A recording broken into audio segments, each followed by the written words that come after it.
Hello and welcome dear aspirants. MP TET क्या होता है? देखिए बच्चे, मध्य प्रदेश सरकार के अंतर्गत अगर आपको टीचर बनना है तो आपको दो टेस्ट देने होते हैं। चाहे किसी भी क्लास के लिए आप टीचर बनना चाहते हो बच्चे, आपको दो टेस्ट देने की आवश्यकता होती है।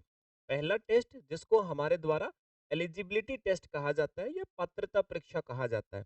क्या होता है सर एलिजिबिलिटी टेस्ट? देखिए बच्चे, जब आपके मध्य प्रदेश सरकार के अंतर्गत सरकारी स्कूल में जितने भी टीचर की वैकेंसियां हैं, जब वो वैकेंसी आती हैं तो उस वैकेंसी के फॉर्म आप भरने के लिए जाते हो। जब वैकेंसी का फॉर्म भरने जाओगे बच्चे, तो आपके सामने एक शर्त रखी जाती है मध्य प्रदेश सरकार के द्वारा कि भाई इस टीचर की वैकेंसी का फॉर्म केवल वही भर सकता है जिसने एलिजिबिलिटी टेस्ट दिया हुआ है, क्वालिफाई किया हुआ है। मतलब बच्चे, गवर्नमेंट टीचर की वैकेंट पोस्ट के लिए फॉर्म अप्लाई करने के लिए आप एलिजिबल हो या नहीं हो, ये कैसे डिसाइड करती है मध्य प्रदेश सरकार? ये आपसे एक एलिजिबिलिटी टेस्ट लेकर के करती है बच्चे। तो वही जो एलिजिबिलिटी टेस्ट है ना आपका, यानी जिस एग्जाम को क्वालिफाई करके आप आप मध्य प्रदेश सरकार के अंतर्गत टीचर बनने के लिए जो वैकेंसी आएंगी उनका फॉर्म भर पाओगे बच्चे, उसी एलिजिबिलिटी टेस्ट का नाम होता है एमपी टेट के नाम से बच्चे उसको जाना जाता है। यानी कि सर कोई भी राज्य हो, कोई भी सरकार हो बच्चे, उसके अंतर्गत सर लाखों बच्चे हैं जो क्वालिफिकेशन लेकर के घूम रहे हैं सर। लेकिन सिर्फ क्वालिफिकेशन होने से आप टीचर बनने के लिए एलिजिबल नहीं होगे। मध्य प्रदेश सरकार आपसे पूछेगी, भाई ये तुम डॉक्यूमेंट तो लेके घूम रहे हो, लेकिन क्या पढ़ के किए हैं कि नकल पार मार के किए हैं? तो बच्चे, इसी चीज को प्रमाणित करने के लिए मध्य प्रदेश सरकार आपसे टीचर के फॉर्म भरने से पहले आप एलिजिबल हो या नहीं हो, ये जांच करने के लिए एक एलिजिबिलिटी टेस्ट लेती है। उसी एलिजिबिलिटी टेस्ट का नाम होता है बच्चे एमपी टेट। और बाद में जब वैकेंसी आती है, जिसने इसको क्वालिफाई कर दिया, तो वैकेंसी आती है, तो वैकेंसी के लिए फिर एक सिलेक्शन टेस्ट, चयन प्रक्रिया के नाम से या चयन परीक्षा के नाम से एक फाइनल एग्जाम होता है। उसमें जो बच्चे कट ऑफ में आते हैं उनको फाइनली टीचर बनाया जाता है। तो बच्चे, आज हम ये एमपी टेट यानी एलिजिबिलिटी टेस्ट जो है इसके बारे में चर्चा करेंगे। अगर आपको मध्य प्रदेश सरकार के अंतर्गत किसी भी कक्षा का टीचर बनना, अध्यापक बनना बच्चे, सारी की सारी जानकारियां इस एमपी टेट से रेलिवेंट दूंगा मैं आपको। देखिए बच्चे, एमपी टेट जो आपका एग्जाम होता है, ये 3 वर्ग के टीचरों के लिए होता है। सामान्यतः आप टीचर इन तीनों में से किसी ना किसी वर्ग के टीचर बनोगे बच्चे। या तो वर्ग 1 का टीचर आपको बनना होगा, वर्ग 2 का, वर्ग 3 का। वर्ग 1 मतलब 11वीं 12वीं के टीचर अगर आपको बनना है, वर्ग 2 का मतलब बच्चे 6ठी से 8वीं तक का टीचर बनना है, वर्ग 3 का मतलब है सर पहली से 5वीं तक का टीचर बनना है। अब आप कहोगे सर 9वीं और 10वीं तो आपने बताया नहीं। देखिए बच्चे, 9th और 10th क्लास के जो टीचर होते हैं ना, उनका काम ये वाले भी संभाल लेते हैं, ये वाले भी। ये गवर्नमेंट देती है काम इनको, गवर्नमेंट इनको भी दे सकती है ये काम, गवर्नमेंट इनको भी दे सकती है प्यारे बच्चों। अगर स्कूल 10वीं क्लास तक का है तो 6ठी से 8वीं वाले टीचर हैं वही 9th 10th को पढ़ा देते हैं। और अगर बच्चा आपका 12th क्लास तक का टीचर है तो फिर 11th 12th वाले जो टीचर है इन्हीं को 9th 10th के टीचरों का काम दे दिया जाता है। तो उसके बारे में आप अलग से नहीं सोचेगा, सिलेक्शन इन्हीं तीनों प्रकार के टीचरों के माध्यम से सामान्यतः किया जाता है सरकार के अंतर्गत बच्चे। अब वर्ग 1 का टीचर आप बनोगे, तो भी आपको एमपी टेट क्वालीफाई करना पड़ेगा। ये क्वालीफाई करोगे तभी आप वैकेंसी का फॉर्म भर पाओगे बच्चे।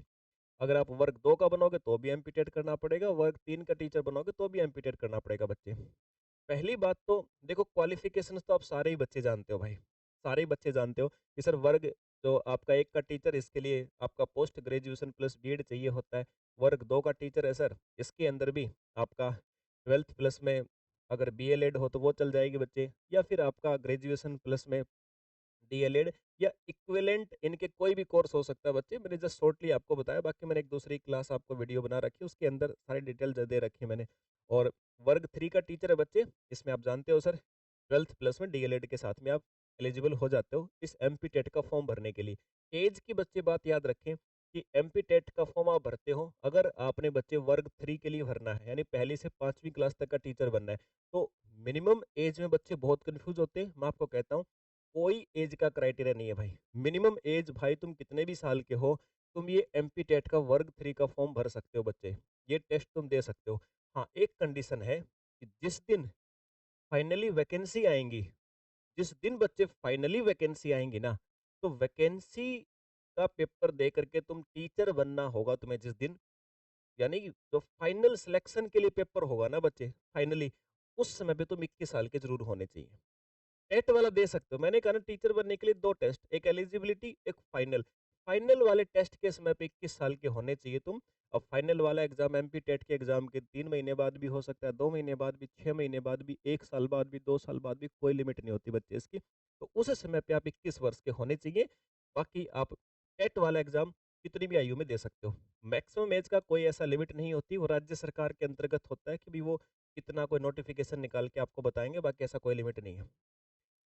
ठीक है सर, अब वर्ग 2 और वर्ग 1 के लिए बच्चे, इस केस में आपकी मिनिमम एज 21 वर्ष होनी चाहिए एमपी टेट एग्ज़ाम का फॉर्म भरने के लिए। यानी 21 साल के आसपास आप ये एलिजिबिलिटी टेस्ट बच्चे दे सकते हो। अब सर पेपर की बात करें अगर, वर्ग 1 और वर्ग 2 यानी छठी से 8वीं और 11वीं से 12वीं। अगर बच्चे आपका एलिजिबिलिटी टेस्ट देना, उसका सिलेबस और एग्ज़ाम पैटर्न क्या होगा? दोनों का सेम होता है बच्चे। सेम कैसे सर? चाहे आप छठी से 8वीं तक वाला एमपी टेट देना, चाहे 11th-12th वाला एमपी टेट देना बच्चे, वर्ग 2 और वर्ग 1 दोनों के लिए क्या पैटर्न रहेगा? आपके एमपी टेट का जो एग्ज़ाम होगा ना बच्चे, उसमें पार्ट ए और पार्ट बी 2 भागों के अंदर वो आपका बँटा हुआ होगा प्यारे बच्चों। भाग 1 जो होगा आपके इस एमपीटेट पेपर का, चाहे इसके लिए हो चाहे इसके लिए, दोनों का सेम ही पैटर्न होता है। तो उसके पार्ट ए में क्या-क्या आता है? पेडागोजी आती है 10 क्वेश्चन, आपका general awareness, math, reasoning 7 question, Hindi के 8 क्वेश्चन, इंग्लिश के 5, कुल मिलाकर के बच्चे 30 क्वेश्चन आते हैं सेक्शन ए में। फिर सेक्शन बी में क्या होता है सर? आपसे जब आपने एमपीटेट का फॉर्म भरोगे तो एक सब्जेक्ट चूज करने के लिए आपको बोला गया होगा, वो सब्जेक्ट बच्चे आपका 120 नंबर का आता है। कुल मिलाकर के सर ये एमपी टेट का पेपर वर्ग 2 के लिए भी, वर्ग 1 के लिए भी ये 150 नंबर का होता है। 150 मिनट आपको पेपर के लिए दिए जाते हैं बच्चे, 150 आपसे क्वेश्चन पूछे जाएंगे। अब इनमें से ये आपको मेरिट लिस्ट नहीं बनेगी बच्चे, केवल और केवल एलिजिबिलिटी टेस्ट चाहे कोई भी हो प्यारे बच्चे, उसको केवल और केवल आपने क्वालिफाई करना होता है। तो इस टेस्ट को केवल आपने क्वालिफाई करना है। क्वालिफाई का मतलब एक फिक्स नंबर होते हैं, बस आपको वो लेकर के आने हैं, इसका काम खत्म हो जाएगा फिर। अगर आप अनरिजर्व कैटेगरी से हो बच्चे, तो 60% नंबर लेके आने हैं, और अगर आप एससी, एसटी, ओबीसी या ईडब्ल्यूएस हैंडीकैप से हो बच्चे, तो आपको 50% नंबर केवल लेके आने हैं।